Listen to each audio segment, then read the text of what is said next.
जी अभी फिलहाल किस मतलब कंडीशन पहले से सुबह से लेके वैसे सुबह से जैसी की जैसी बनी हुई है, वेंटिलेटर सपोर्ट पे। ठीक, थैंक यू। जी देखिए, डॉक्टर खुद बता रहे हैं कि अभी स्थिति में कुछ ज़्यादा बेहतर उनके जो स्वास्थ्य में असर नहीं देखने को नहीं मिल रहा है, लेकिन उनका जो ऑपरेशन है वो यहाँ पर किया जाएगा और ख़ास तौर पे जो उन्हें यहाँ पर लाया गया उसके बाद तुरंत उन्हें वेंटिलेटर पर ले लिया गया, आईसीयू में ले लिया गया। और ये आप आईसीयू का जो बाहर जो गेट है वहाँ का है, तस्वीरें देख रहे हैं कि पूरी तरीके से जो अंदर उनका जो इलाज है वो चलता हुआ नज़र आ रहा है और उनके जो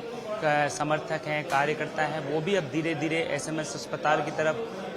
जुड़ते हुए यहाँ पर नज़र आ रहे हैं। और ख़ास तौर पे वो चाह रहे हैं कि कुशल से हम पूछ रहे हैं एक दूसरे से कि कब उनकी जो स्वास्थ्य है उसमें कब सुधार होगा और अभी जो उनका इलाज है वो कितना बेहतर हो चुका है। लेकिन अभी फ़िलहाल स्थिति माना जा सकता है कि जो डॉक्टर हैं, जो डॉक्टरों ने ये साफ तौर पे कहा है क्या अभी उनकी स्थिति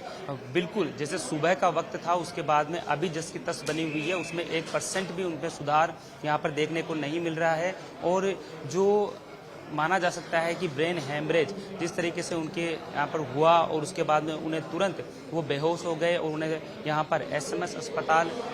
लाने से पहले मंगलम अस्पताल में ले जाया गया, क्योंकि पास में नज़दीक अस्पताल होने के कारण उन्हें तुरंत एक प्राथमिक उपचार के लिए वहाँ पर भेजा गया था। और उसके बाद में उनका जो इलाज में जो स्वास्थ्य में जब असर देखने को नहीं मिला तो एसएमएस अस्पताल की जो टीम है वो मंगलम हॉस्पिटल पहुंची और वहाँ पर उनका तुरंत उन्हें एसएमएस अस्पताल के जो बांगड़ अस्पताल है वहाँ पर उन्हें भर्ती कराया गया, जहाँ पर उनका इलाज चल रहा है। आप देख सकते हैं कि उनके जो समर्थक कार्यकर्ता हैं जो हमेशा उनसे तवज्जो रखते हैं वो यहाँ पर आए हुए हैं। उनके बारे में जो जानकारी है वो जुटाई जा रही है, एक दूसरे से बातचीत की जा रही है कि कब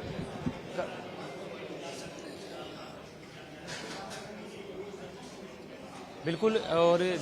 अभी भी बार बार में जैसे ही आईसीयू का जब गेट यहाँ पर खुलता है तो उसके बाद में नज़रें सबकी एक तरफ टिक जाती है कि आखिर क्या सूचना वहाँ से आने वाली है, क्या कुछ उनके इलाज में असर देखने को मिला है। बार बार में जो कार्यकर्ता हैं वो आईसीयू के गेट तक पहुँच रहे हैं और एक जो गार्ड हैं उनसे भी मुलाकात करके बातचीत कर रहे हैं कि अंदर किस तरह का जो माहौल है, किस तरह का जो उनके जो स्वास्थ्य है उसमें असर देखने को मिला है। लेकिन माना जा सकता है कि रामेश्वर डूडी एक ऐसा नाम है जो हमेशा और सबसे बड़े अगर माना जाए तो जाट नेताओं में सबसे बड़ा नाम इनको कहा जाता है और सबसे अच्छे प्रतिनिधित्व के तौर पे हमेशा इन्होंने जो अपने जो लोग हैं, अपने समर्थक हैं, उनके साथ में जुड़ते रहते हैं। हर एक मुद्दे के ऊपर जो चर्चा है वो करते रहते हैं। और ख़ासतौर पे बीकानेर में उनका जाने का जब कार्यक्रम बनता है तो अपने निवास स्थान पर खुद सभी जो कार्यकर्ताओं का जो रेला है करीबन 2 से 3 बजे तक जो लोग हैं वो उनके घर पर आते हैं और उसके बाद में भी उन्हें पूरी तरीके से मान सम्मान के दिया जाता है। और खास तौर पे उनकी जो समस्याएं हैं वो सुनते थे वो हर बार और उनकी समस्याओं के निराकरण की जो बात करते थे। ऐसे में काफ़ी जो लोगों के बीच में रहने के कारण जो प्रसिद्धि है वो भी यहाँ पर उन्हें प्राप्त कर रखी है। तो इसलिए ज़्यादातर जो लोग हैं वो अब उनके शुभचिंतक हैं, वो चाह रहे हैं कि जल्दी उनके स्वास्थ्य में जो बेहतर जो हो और ताकि पूरी तरीके से जो काफ़ी हद तक जो फ़ायदा है वो मिल सके। फिलहाल जो आप देख सकते हैं कि अभी भी लोग यहाँ पर मौजूद हैं, हम इनसे भी बात करने की कोशिश करेंगे कि क्या कुछ सर कैसे तबीयत है, अभी आप कब आए, कहाँ से हैं आप और किस तरह लग रहा है कि उनके स्वास्थ्य में, क्योंकि डॉक्टर का कहना है कि अभी थोड़ी सी हालत। सर मैं मकराना से हूँ, जिला नागौर। मैं सुबह साहब के यहीं था बंगले पे। जब सुबह साहब के सर में दर्द था थोड़ा बहुत और घुटने में दर्द था, फिर साहब बोले मीटिंग भी लिए सामने। उसके बाद साहब बोले मैं दिखा के आता हूँ, दिखा के फिर करते। फिर जैसे ही मंगरम में पहुँचे, जैसे जैसे जाँचें होती रही वैसे वैसे दिक्कत बढ़ती रही साहब को। दिक्कत बढ़ने से फिर यहाँ सीएम साहब आए, वहाँ सीएम साहब ने फिर यहाँ टीम से बात करी तो वहाँ से रिपोर्टें कुछ भेजी गई। रिपोर्टें रिपोर्टें भेजने से फिर डॉक्टर ने बोला अर्जेंट यहाँ लेके आओ और यहाँ लाके सर्जरी करनी पड़ेगी। तो आप उस समय वहीं पे मौजूद थे जब आज सुबह के वक्त जब उनके साथ में ये पूरा जो ब्रेन हेमरेज का जो हुआ था, तबीयत खराब हुई? मैं 8 बजे से वहीं था सर। आपने क्या हैंड टू हैंड उन्हें अस्पताल लेके गए वहाँ से? हाँ साहब गए, फिर उसके बाद हम लोग वहाँ पहुँचे। उस समय ठीक थे? बिल्कुल हाँ बिल्कुल ठीक थे। रात से सर में दर्द था थोड़ा बहुत। तो मीटिंग लेने के लिए हाँ कार्यकर्ताओं से मिलने के लिए मिल रहे थे। उस टाइम दर्द था, फिर कई भी रहते मेरे सर में दर्द हो रहा है, सर में दर्द हो रहा है और घुटने में दर्द हो रहा है राइट के अंदर। फिर बोले थोड़ा दिखा के आता हूँ मैं। कि देखिए ये उस समय वहीं पर मौजूद थे जब सुबह का जो वक्त था, जब क्योंकि मीटिंग कार्यकर्ताओं के साथ लेनी थी और कुछ बातचीत करनी थी कार्यकर्ताओं से, और उसी दौरान उनके सर के अंदर हल्का सा दर्द होता है। दर्द होने के बाद में वो कार्यकर्ताओं को बोलते हैं कि आप लोग थोड़ी देर बैठिए, मैं थोड़ा मेरे सर में दर्द हो रहा है। लेकिन उसके थोड़ी देर बाद में उनकी जो तबीयत है वो धीरे धीरे बढ़ती हुई नजर आई, और बढ़ने के बाद में वो अचानक उनके आँख के पास में जो अंधेरा सा छा गया और वो बेहोशी हालत में हो गए, जिसके बाद में कार्यकर्ताओं ने उन्हें पकड़ा और उन्हें तुरंत जो अस्पताल है वहां पर लेके गए, जहां पर जो डॉक्टरों ने पुष्टि की कि उनको ब्रेन हेमरेज हुआ है। उसके बाद में अभी भी अगर मौजूदा स्थिति की अगर उनकी बात करें तो बेहतर नहीं कही जा सकती, क्योंकि डॉक्टरों का कहना है कि उनकी हालत थोड़ी सी क्रिटिकल है और अभी तक ऑपरेशन है वो यहाँ पर किया जाएगा। ऑपरेशन करने के बाद में आगे की जो बात है, जब उनका मेडिकल बुलेटिन यहाँ पर जारी किया जाएगा तो उसमें ये बताने की कोशिश की जाएगी कि कितना असर अब उनको यहाँ पर देखने को मिला है और कितना उनको ऑपरेशन के बाद में जो रिलीफ है वो यहाँ पर देखने को मिलेगा। लेकिन हलचल यहाँ पर एसएमएस अस्पताल में तेज हो चुकी है। एसएमएस अस्पताल के जो डॉक्टरों की जो टीम है बार बार में आईसीयू की तरफ आ रही है, और जिस तरीके से दवाई और जो इंजेक्शंस हैं वो यहाँ पर लेके जाए जा रहे हैं, तो माना जा सकता है कि पूरी तरीके से डॉक्टरों की जो टीम है वो यहाँ पर जुटी हुई है कि ताकि बेहतर इलाज यहाँ पर हो सके। और भी जो कार्यकर्ता हैं उनसे भी बात कर लेते हैं। सर, आप कैसी तबीयत है और अभी आप आए थे, कैसे सूचना मिली आपको? अभी तो देख रहे हैं, डॉक्टर देख रहे हैं, अभी अपना कुछ ना पता आए हैं होगा। अभी बताया नहीं ना डॉक्टरों ने, अभी देखते हैं, जांच होगी, जांच होने के बाद पता चलेगा क्या हुआ, कितना डैमेज हुआ है, उसके बाद इलाज। अब इलाज शुरू होगा तो बेहतर ही होगा, जो एसएमएस है तो अच्छा इलाज है। जी देखिए, उम्मीद की जा सकती है कि जल्दी उनका जो स्वास्थ्य है वो ठीक हो, क्योंकि जो टीम है वो लगातार जुटी हुई है और उनका जो ऑपरेशन है अभी कुछ देर बाद में ही यहाँ पर एसएमएस अस्पताल के बांगड़ में शुरू हो जाएगा। तो माना जा सकता है कि जो उनके शुभचिंतक और कार्यकर्ता हैं वो भी लगातार ईश्वर से जो प्रार्थना है वो कर रहे हैं कि ताकि उनका जो इलाज है बेहतर हो सके और वो पूरी तरीके से ठीक हो जाए। तो अभी फिलहाल इस वक्त एसएमएस हॉस्पिटल में रामेश्वर डूडी को शिफ्ट किया जा चुका है, उनका इलाज शुरू हो चुका है। हलचल काफ़ी ज़्यादा तेज़ देखी जा सकती है। सतवीर एसएमएस हॉस्पिटल की बांगड़ यूनिट में अभी फ़िलहाल रामेश्वर डूडी हैं और बड़ी संख्या में आप देखिए उनके जो समर्थक हैं, जो उनको चाहने वाले हैं, वो हॉस्पिटल एसएमएस पहुंच रहे हैं। बड़ी संख्या में बीकानेर और नोखा से भी समर्थक पहुंच गए। हमारे सहयोगी सतवीर भी लगातार हमारे साथ एसएमएस हॉस्पिटल से जुड़े हुए हैं। सतवीर, शुरुआत में ही आपने एक डॉक्टर से बातचीत की थी और उन्होंने कहा था कि अभी फ़िलहाल सुबह से लेकर अब तक हालत में रामेश्वर डूडी की कोई सुधार नहीं हुआ है, और इसके अलावा एक उनके जो कार्यकर्ता हैं जो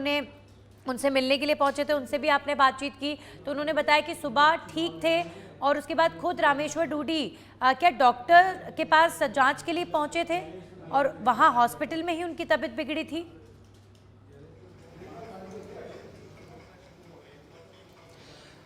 जी देखिए, बिल्कुल जिस तरीके से जो कार्यकर्ता हैं, जब उन्होंने खास तौर पे बताया कि सुबह का जो वक्त था उस समय यही कार्यकर्ता उनकी जो मीटिंग के लिए उन्हें रामेश्वर डूडी ने वहाँ पर बुलाया था और चर्चा करनी थी अपने कार्यकर्ताओं,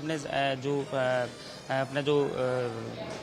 प्रदेश के जो बीकानेर संभाग है वहाँ को लेकर जो चर्चाएं यहाँ पर करनी थी, क्या कुछ जो समस्याएं हैं उसको लेकर भी बातचीत करनी थी, और उसी को लेकर जो अपने जो कार्यकर्ता है वो वहाँ पर एकजुट हुए थे उनके। और उसके बाद में अचानक जब जिस तरीके से जो कार्यकर्ता ने बताया कि वो बैठे हुए थे, बातचीत चल रही थी, नॉर्मल तरीके से थे, कोई ऐसी उनके कोई दिक्कत भी यहाँ पर नहीं थी। और इससे पहले भी जो सुबह के वक्त में भी जो उनसे जो कार्यकर्ता मिले थे उनका कहना था कि वो मिलकर आए थे, आज साफ तौर पर उनके साथ में बातचीत की थी, उनके साथ में जो चाय है वो भी पी थी। उस समय उनके बिल्कुल उनको लगा नहीं कि इनकी तबीयत में कुछ जो उनकी तबीयत है वो बिगड़ने वाली है। लेकिन जब कार्यकर्ता धीरे धीरे बातचीत का दौर चला तो अचानक उनके सर के अंदर दर्द होता है, जिस तरीके से जो कार्यकर्ता बता रहे थे, और जब दर्द धीरे धीरे बढ़ता हुआ नजर आता है तो उसके बाद में वो अपने कार्यकर्ताओं को कहते हैं कि आप थोड़ी देर बैठिए, मैं आपसे थोड़ी देर में बात करूंगा, और उसी समय वो अपनी कुर्सी के ऊपर बैठ जाते हैं और बातचीत थोड़े कम कर देते हैं। लेकिन जो उनका दर्द था वो धीरे धीरे बढ़ता गया, जिसके बाद में जब उनकी हालत ज़्यादा खराब होने लग गई तो उसके बाद में तुरंत उन्हें जो मंगलम हॉस्पिटल जो सबसे पास में था, इस कारण से उनको तुरंत उस अस्पताल में लाया गया। और जब डॉक्टरों ने उनका जो स्वास्थ्य चेक किया, जब मेडिकल जो पूरा जायजा लिया उनके शरीर का, तो उसके बाद में पता चला कि उनके ब्रेन हेमरेज की जो बात है वो सामने आई, जिसके बाद में उन्हें वेंटिलेटर पर ले लिया गया। वेंटिलेटर पर लेने के बाद में जब सूचना धीरे धीरे आगे बढ़ी तो मुख्यमंत्री अशोक गहलोत भी यहाँ पर अस्पताल में पहुंचे। उन्होंने काफ़ी देर तक यहाँ पर जो डॉक्टरों से जो चर्चा है, विचार विमर्श यहाँ पर किया और खुद वेंटिलेटर में जाकर जो रामेश्वर डूडी के पूरे जो हालात के बारे में, जो स्थिति के बारे में यहाँ पर जायजा लिया और इसके साथ ही जो डॉक्टर्स हैं उनको विशेष तरीके से दिशा निर्देश दिए कि वो पूरी तरीके से यहाँ पर उनके स्वास्थ्य में किसी भी तरह की जो पूरी तरीके से ध्यान रखें और ज़्यादा खराब तबीयत होने के बाद में उन्हें एसएमएस अस्पताल की तरफ जो रेफर करने की जो बात कही गई और जब डॉक्टरों की टीम ने ये कह दिया कि हाँ हालत में सुधार बिल्कुल नहीं हो रहा है तो उन्हें तुरंत यहाँ पर एसएमएस अस्पताल लाया गया, जहाँ पर बांगड़ के आईसीयू के अंदर अभी फिलहाल रामेश्वर डूडी का जो इलाज है वो यहाँ पर चलता हुआ नजर आ रहा है। और जैसे ही जो डॉक्टर थे अभी कुछ देर पहले अंदर जाके आए थे, उनसे भी जो हमने बात करने की जो कोशिश है वो यहाँ पर की थी और उन्होंने ये साफ तौर पर कहा कि उनके अभी तबीयत के अंदर काफ़ी जो सुधार नहीं कहा जा सकता, क्योंकि सुबह का जो वक्त था उस समय जैसी उनकी हालात थी उसके बाद में ही जो स्थिति है वो अभी भी उनकी जस की तस बनी हुई है। क्रिटिकल हालत के अंदर बिल्कुल वो दिखाई दे रहे हैं। तो लेकिन ऑपरेशन की जो बात है वो डॉक्टर्स यहाँ पर कह रहे हैं कि उनका जो ऑपरेशन है वो यहाँ पर किया जाएगा और उनकी तरफ से पूरी जो कोशिश है वो यहाँ पर की जा रही है कि जो उनका जिस तरीके से कंडीशन है उस कंडीशन को बेहतर तरीके से किया जा सके। और फिलहाल अब जो कार्यकर्ता हैं उनके उनमें भी जिस तरीके से अब धीरे धीरे जब बात आगे पहुंच रही है तो जो लोग हैं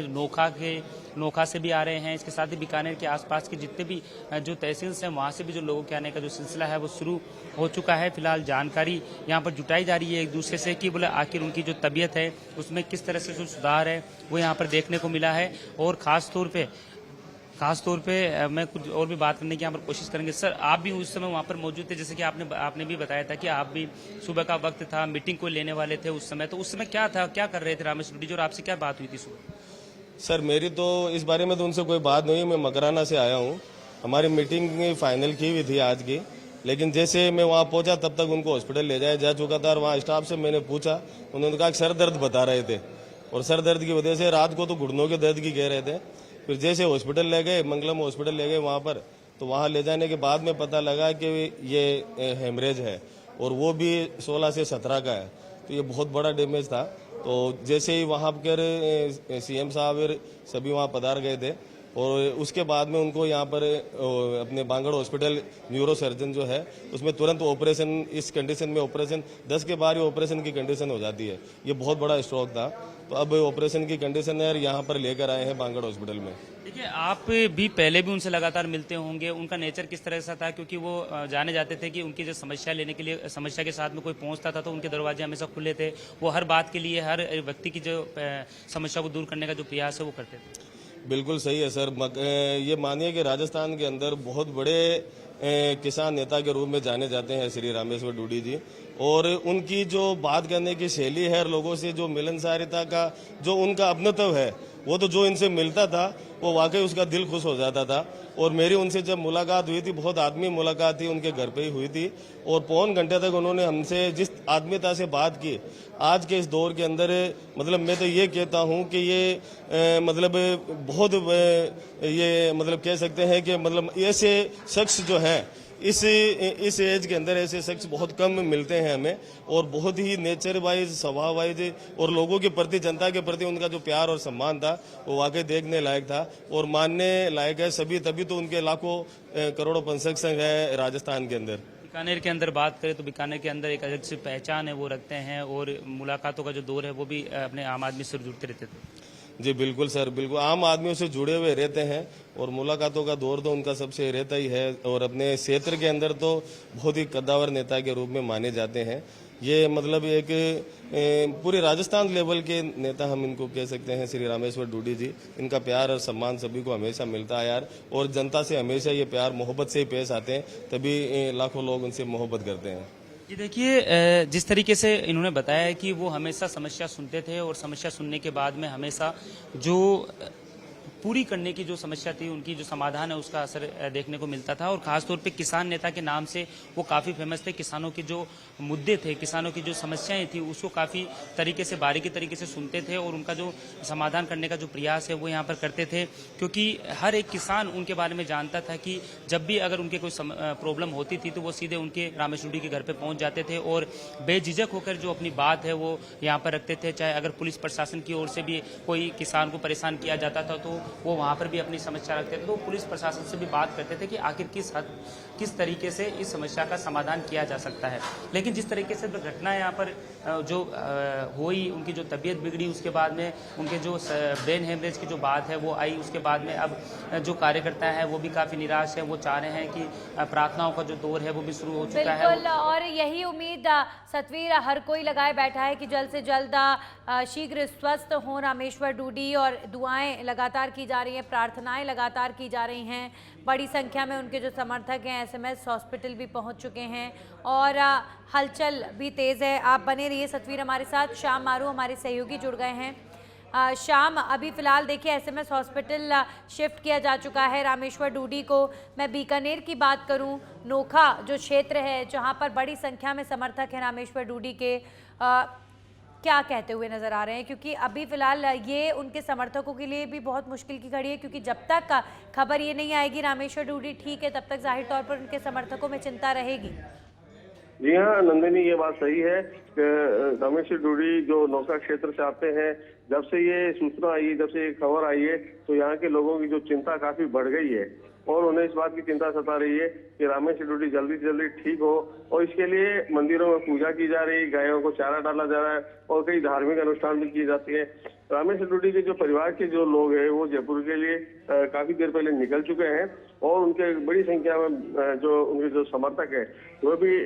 नौका से रवाना हुए, बीकानेर से रवाना हुए और जेठाराम जो डूडी के जो पुत्र हैं रामेश्वर डूडी, ये उन पूरे परिवार के लोग जो किसानों के लिए हमेशा इन्होंने काम किया। तो जो यहाँ के नौका का जो ग्रामीण क्षेत्र है वो भी काफी चिंतित है, वहाँ के लोग भी बड़ी चिंता है और उन्हें इस बात की चिंता सता रही है कि रामेश्वर डूडी को जिस प्रकार से भर्ती करवाया गया है और जो परिस्थितियां अभी है वो जल्दी से जल्दी सुधार हो, भगवान उनकी जो तबीयत को ठीक करे, इस बात की दुआएं की जा रही है नंदिनी। जी बिल्कुल श्याम मारू जी, तो अब फिलहाल बड़ी संख्या में ऐसी जानकारी मिल रही है कि रामेश्वर डूडी को देखने के लिए नोखा से जो बड़ी संख्या में समर्थक हैं वो निकल गए हैं और यहाँ पर पहुँचेंगे। सुबह से ही प्रार्थनाएं शाम जारी हैं बीकानेर में, जैसा कि आप बता रहे हैं कि कोई गाय को चारा खिला रहा है, कोई मंदिर में पूजा अर्चना कर रहा है और हर कोई इसी उम्मीद के साथ बैठा है कि जल्द से जल्द बेहतर इलाज मिलते ही और जो है एक अच्छी खबर आए कि रामेश्वर डूडी की कंडीशन बेहतर हो गई है। सुबह सुबह के वक्त में ये ब्रेन हैमरेज अटैक, ये मैसिव अटैक ब्रेन हैमरेज का आया और उसके बाद तबीयत उनकी बिगड़ी। जो राजनीतिक जो कद है, जो उनके जो उन्होंने जो काम किए वो काफी लोगों के लिए काफी प्रेरणादायक है। वो बीकानेर से सांसद रह चुके हैं, जिला परिषद के जिला प्रमुख रह चुके हैं, विधायक रह चुके हैं और उनके जो पिताजी है जेठाराम डूडी, उनका भी बड़ा वर्चस्व रहा है बीकानेर और नौका की राजनीति में और वो काफी लोगों के लिए काम भी करते रहे। तो ऐसे में हालांकि पिछला जो चुनाव रामेश्वर डूडी हार गए थे, लेकिन कहीं न कहीं उनकी जो महत्व को देखते हुए मुख्यमंत्री अशोक गहलोत ने Rajasthan agro industry development board का गठन कर उनको उनका चेयरमैन बनाया और उनकी सेवाएं ली और वो लगातार सक्रिय भी थे और इन दिनों वो लगातार सक्रिय होने के कारण उनके समर्थकों में काफी जोश था। आज सुबह जैसे ये सूचना आई तो उनके समर्थकों में काफी निराशा हुई, परिजनों में काफी निराशा हुई, इस बात से चिंतित है कि जल्द से जल्द रामेश्वर डूडी ठीक हो और डॉक्टरों से ये सूचना आए कि अब उनकी हालत खतरे से बाहर है, ऐसा वो दुआएं कर रहे हैं। मंदिरों में पूजा अर्चना की जा रही है। उनके परिवार के जो लोग हैं बीकानेर से रवाना हो चुके, नौका से रवाना हो चुके। नंदिनी जी बिल्कुल, तो बड़ी संख्या में नौका से लोग जयपुर के लिए रवाना हो चुके हैं और शाम शुक्रिया आपका तमाम जानकारियों के लिए। हमारे सहयोगी सतवीर भी लगातार हमें ताज़ा जानकारी एसएमएस हॉस्पिटल के बांगड़ यूनिट से पहुंचा रहे हैं। अभी फ़िलहाल सतवीर कब तक जानकारी मिल पाएगी? ब्रेन की सर्जरी की बात सामने आ रही है, इसे लेकर क्या जानकारी मिल रही है? क्या डॉक्टर्स ने बताया है कि ब्रेन सर्जरी कब तक की जाएगी?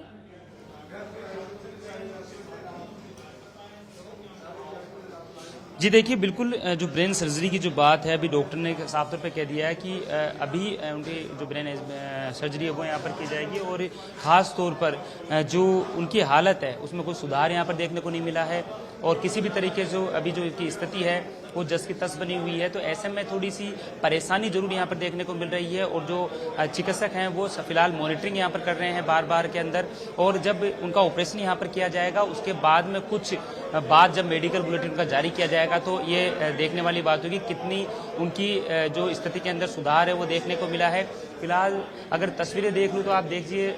पूरी तरीके से लोग हैं। ये जो बांगड़ का जो परिसर है अब इसमें लोगों के जुटने का जो सिलसिला है वो शुरू हो चुका है। धीरे धीरे जो लोग हैं वो यहाँ पर आ रहे हैं और जैसे जैसे जानकारियाँ आगे बढ़ती हुई नजर आ रही है उसके साथ ही अब जो स्थिति है वो काफ़ी